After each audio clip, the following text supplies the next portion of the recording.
Support comes from ServiceNow. We're for people doing the creative work they actually want to do. That's why this ad was written and read by a real person, and not AI. You know what people don't want to do?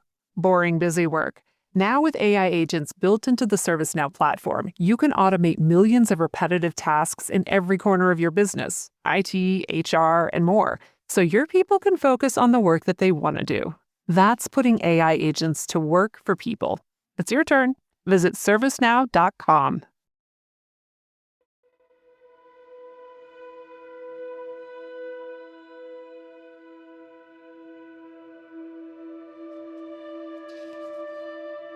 Year 7, day 196. It's been weeks now. Ditrin no longer wakes up. Hamina is still with us, but barely. She doesn't respond to anything or anyone anymore. They figured out that we weren't contagious, which was enough for them to release us from isolation. The Berserker isn't progressing as long as we don't use our abilities, which is going to be hard. We rely on them to do everything. So basically, getting into a ship might be a slow death sentence for us at this point. The best guess anyone has for what happened is that the Azuria mutated and turned into something else. We don't know what the energy threshold was, or what the something else is for that matter. The data from the Calamity is obfuscated. In short, nothing makes sense. It's not clear how we were able to generate so much energy.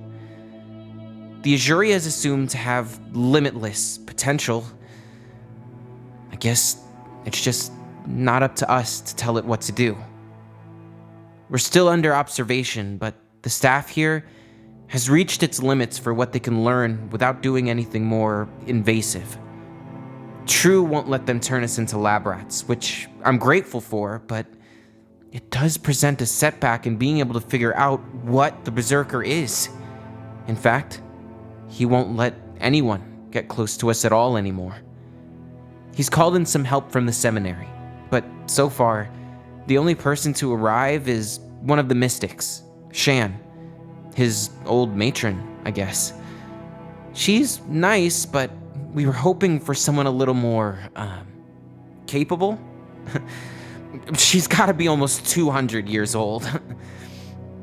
Apparently, the person he's really been waiting for is a seminary doctor, Havelion. But he's gone off on some expedition to the Zoroastrian borderlands and can't be reached because of a storm. How and why True thinks there's only one person out there in the world who can help us is beyond me. But I have to trust him on this. As hard as it is to admit, he's almost always right. I only hope that True comes back to his senses soon, and we can get out of isolation and back to work. But Lapidine is also saying that we're low on resources, and we have to put on a positive front. He tells me that, as a lieutenant, I have to lead the others by example. I'd rather just be their friend, because that's what we all really need right now. Being caught between these worlds is so frustrating, but I think the best way to help the others is to play along and get as close to as much information as I can. I'll do whatever it takes for Hamina.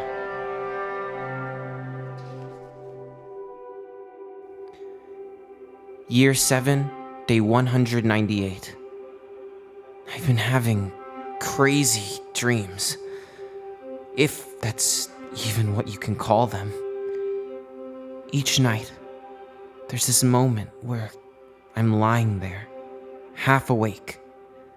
Then I see this dark shape with red eyes standing in my room. I can't move or speak, only observe it.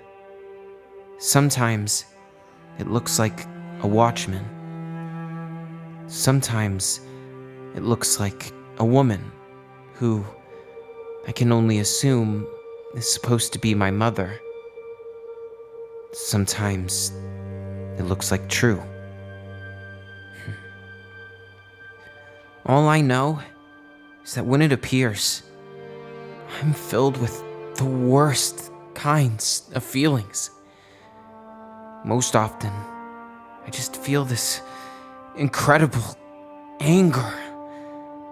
I can't tell if it's Niven reaching out to me or if it's something in between. A parasite in the neural bridge that connects us, or something. Sometimes it seems like it's trying to talk to me, but I can't hear anything it's saying. Just this weird whisper. At least, that's the only way I can describe it. It's not exactly something you hear. It's just something that is.